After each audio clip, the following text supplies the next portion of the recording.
Beneath the relentless sun, David and his 400 men stand vigilant, their figures etched against the harsh, dry landscape. The rugged hills echo with the weight of their presence as they watch over the grazing flocks. Messengers approach, their faces grim, bearing news that will ignite David's fury. The air crackles with tension as the insulting words of Nabal reach David's ears.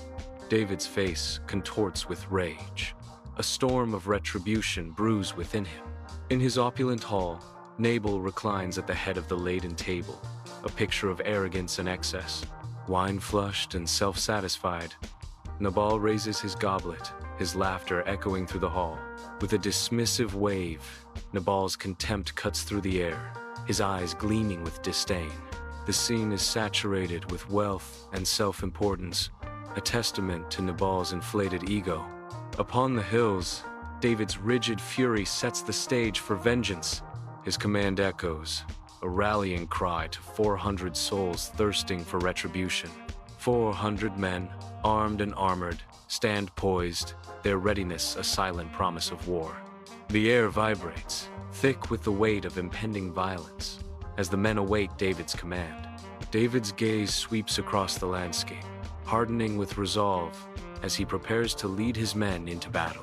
The assembled force, a tide of steel and fury, awaits only the signal to unleash its wrath. A servant bursts into Nabal's estate, his face a canvas of dread. His eyes land on Abigail, his voice a bare whisper, laden with urgency. Abigail stands tall, composed, a stark contrast to the chaos. He insulted them. Every word was like a slap. And now David is coming. Abigail absorbs the news, her face unreadable, a storm gathering behind her eyes. Abigail, a whirlwind of resolve, loads donkeys with bread, wine, roasted grain, figs, and sheep. The donkeys, laden with provisions, stand ready for the journey ahead. Mounting her own donkey, Abigail's face is a mask of determination. She rides out with haste. Driven by urgency, Abigail rides swiftly to meet David, resolved to avert bloodshed. On a sun-drenched road, David and his men advance with unrelenting resolve, their faces etched with grim determination. Their march is abruptly halted as Abigail appears, her presence a stark contrast to the approaching storm. She gracefully dismounts, her feet landing softly on the earth, a silent promise of diplomacy in the tense air.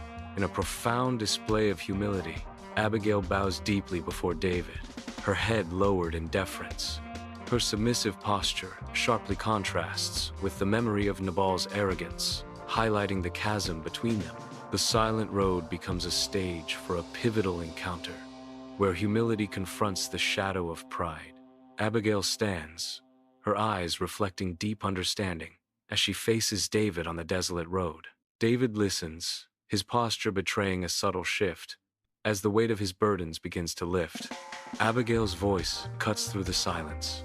"Let this blame fall on me," she implores him, her words echoing with urgency. "Don't let blood be on your hands." Abigail's voice softens, filled with hope. "God has greater things for you, David," she pleads with him, her voice laced with conviction. "Don't let this moment define your future." A few days later, Nabal died, leaving a void and paving a new path. David, with purpose in his heart, sends word. David then asks for Abigail to be his wife.